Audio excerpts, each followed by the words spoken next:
नमस्कार, मैं आपके साथ अंजना और आप देख रहे हैं बुलेट रिपोर्टर। आइए बढ़ते हैं आज की बड़ी खबर की ओर। डर के साए में बीत रही रीवा के अनुसूचित जनजाति छात्रावास के छात्रों की रात। आधी रात को बिल्डिंग के धराशायी होने का डर, टॉर्च लेकर पानी भरने को मजबूर हैं छात्र।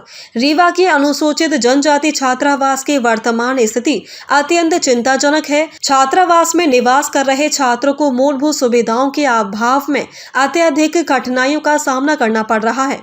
छात्रावास की बिल्डिंग बेहद जर्जर हो चुकी है। यहाँ निवास करने वाले छात्र बहम में रहते हैं कि बिल्डिंग कभी भी गिर सकती है। साथ ही रात के अंधेरे में बच्चों को टॉर्च लेकर टैंक से पानी भरना पड़ता है, जिसमें कोई भी दुर्घटना होने का डर बना रहता है।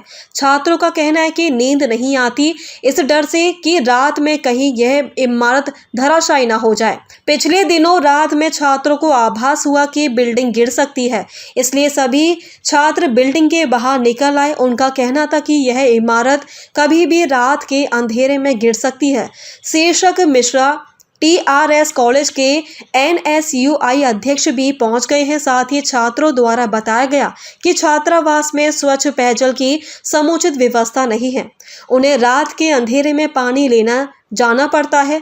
पानी की गुणवत्ता भी संदिग्ध है, जिससे छात्रों के स्वास्थ्य पर प्रतिकूल प्रभाव पड़ने की आशंका बनी हुई है। वर्तमान समय में जब दूषित जल से बीमारियों के प्रसार की घटनाएं सामने आती रही हैं, ऐसी स्थिति गंभीर चिंता का विषय है। निष्कर्ष मिश्रा ने भी बताया कि छात्रावास परिसर में साफ सफाई की व्यवस्था लगभग नगण्य। परिसर में गंदगी, जल भराव तथा मच्छरों का प्रकोप देखा गया है, जो डेंगू एवं मलेरिया जैसी बीमारियों को आमंत्रित कर सकता है। रहने की व्यवस्था भी अत्यंत दयनीय है। भवन के कई हिस्सों को जर्जर स्थिति एवं मूलभूत रखरखाव का अभाव स्पष्ट रूप से दिखाई देता है।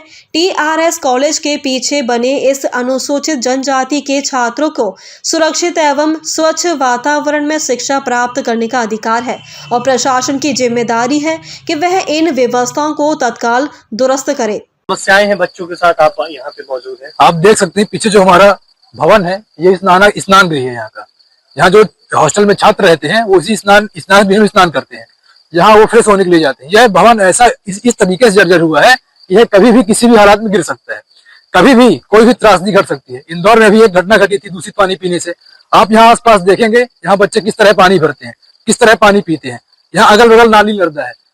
मलेरिया, हैजा, डेंगू जैसे लाख बीमारियों के शिकार होते हैं बच्चे। तो कैसे ये स्वस्थ रहेंगे? रात में आप आए हैं, रात में समस्याएं क्या होती है बच्चों को? रात में समस्याएं, यहाँ अंधेला रहता है, यहाँ गंदगी है, नाली है। इस नाली के चलते कभी कोई जानवर निकलता है, मलेरिया वाले मच्छर निकलते हैं, डेंगू के शिकार होते हैं। डेंगू मच्छर के खाने से लोग, इन्हें बहुत सारी परेशानियां हैं। पानी भी रात में निकालते हैं ये लोग। भारी दिक्कतों का इनको सामना करना पड़ा है। सबसे बड़ा मुद्दा हमारा ये भवन कभी भी किसी भी वक्त गिर सकता है। मध्य प्रदेश के अनेक जिलों से ऐसी खबरें आई हैं कि कई बार भवन गिरने से बच्चों की मृत्यु हो गई। तो क्या रीवा प्रशासन उसी त्रासदी का इंतजार कर रहा है? मेरा मानना यह है कि हमें ये चीजें पहले दिखानी चाहिए, प्रशासन की नजर में चीजें पहले लानी चाहिए तो इस चीजों को देख सके और इसे सुधार करें। बाहर आ गया। दिक्कत इस बात की है कि हमारा जो हॉस्टल है तो कहीं कहीं बहुत जर्जर हो चुकी है और कभी कभी ऐसा लगता है कि ये गिर जाएगी ये बिल्डिंग और जितने भी बच्चे हैं वो चापट हो जाएंगे। और बरसात की सीजन की बात करें तो यहाँ इतने रूम टपकते हैं कि अब क्या बताएं। बेड को घिसकाना पड़ता है इधर से उधर।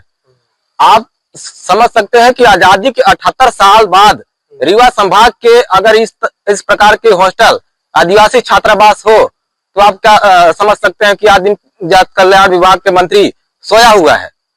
और समस्या हमारी हॉस्टल की पानी लेने के लिए कम से कम 600 मीटर दूर जाते हैं बच्चे पानी लेने के लिए। रात के अंधेरे में 6 बजे पानी आती है, कभी कभी 7 बजे आती है पानी।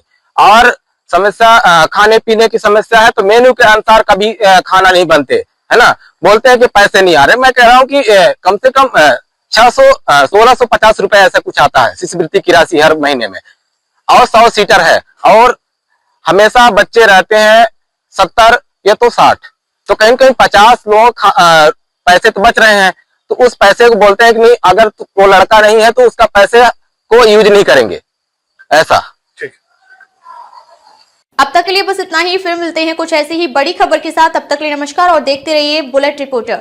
अगर आपको वीडियो पसंद आई हो तो लाइक करें व शेयर करें। ऐसे लेटेस्ट अपडेट पाने के लिए बेल आइकन प्रेस करना ना भूलें। अगर आप हमें फेसबुक या फिर इंस्टा के माध्यम से देख रहे हैं तो हमारे पेज को फॉलो जरूर करें। धन्यवाद। नए वीडियोस एवं ताज़ी खबरें मिलती रहें, इसके लिए हमारे चैनल को लाइक, शेयर और सब्सक्राइब करना ना भूलें।